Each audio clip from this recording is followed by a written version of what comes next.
So we are back guys sa Madlalo of TV. Day 4 na po tayo, conditioning na. Daily routine ulit tayo guys, 6:30 AM, palipad na tayo. So yan, today guys, gagamit tayo ng malunggay para sa conditioning natin. So ayan guys, kumukulo na yung malunggay natin.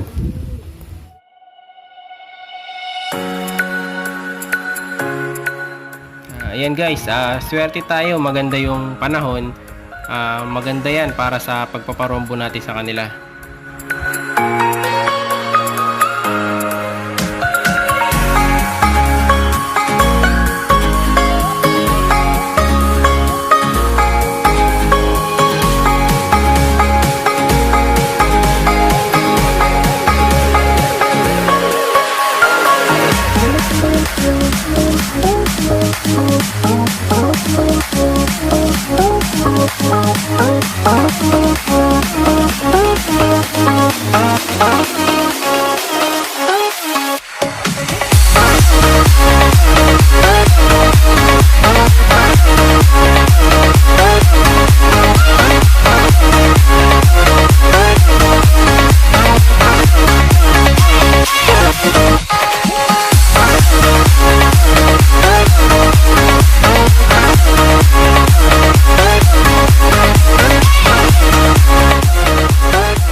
Sobra sila guys, may higit sa 14 itong lumilipad na to.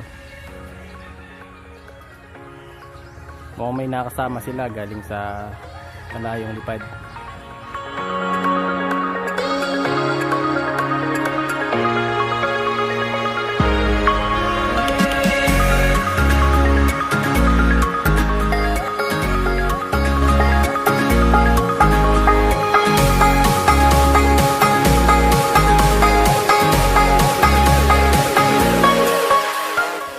Ayan guys, dahil higit sa oras na silang lumilipad, hindi na natin sila ipa-flag mula dun sa bubong. Sanay naman din silang dumiretso na sa loft nila.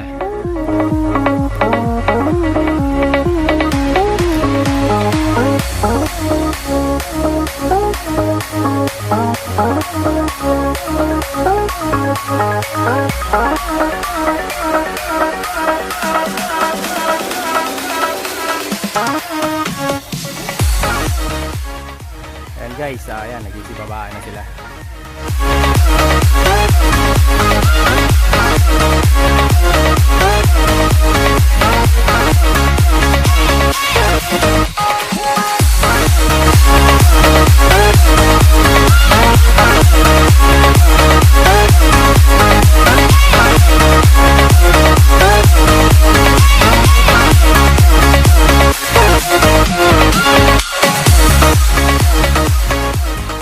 Ayan po, patukan na po tayo.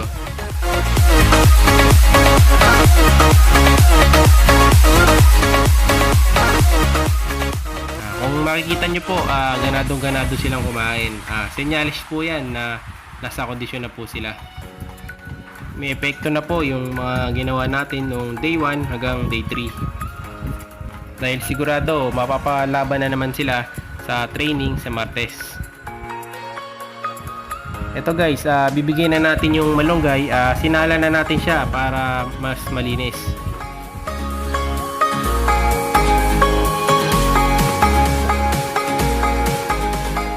Ayan guys, kung makikita nyo, gustong gusto nila yung malunggay. Dito sa loft namin, paborito nilang iniinom yan.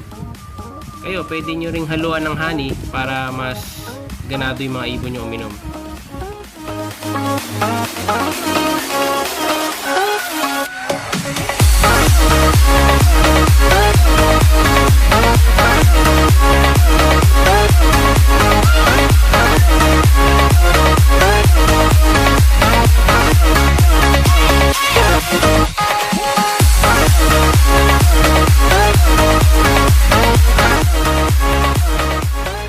Sa hapon naman, daily routine, palipad ulit tayo ng alas 4.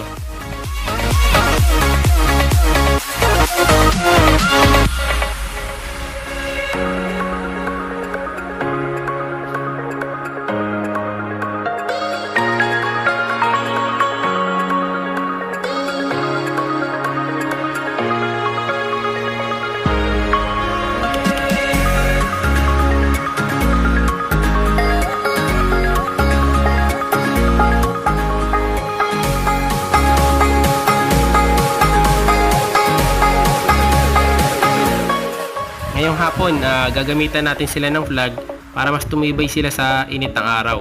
Kailangan nila yan para sa darating na derby, tumagal sila sa karera.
Ayan guys, sa hapon, ganado pa rin silang kumain.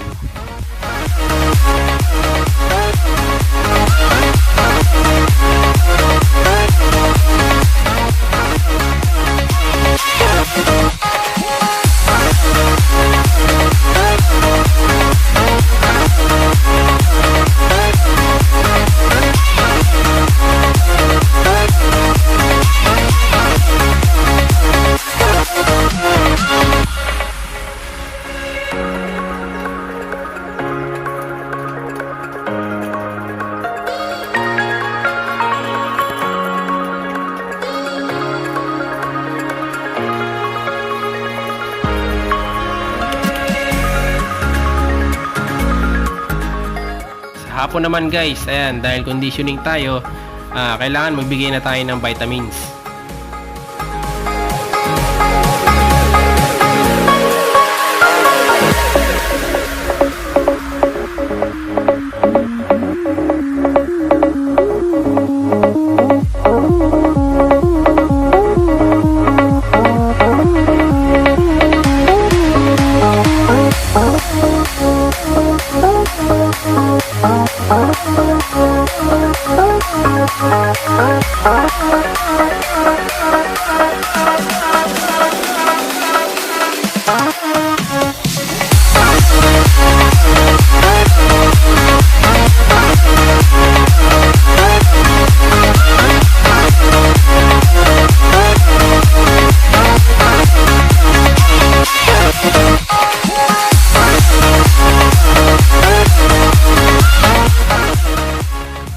So ayan guys, tapos na yung day 4 natin ng conditioning.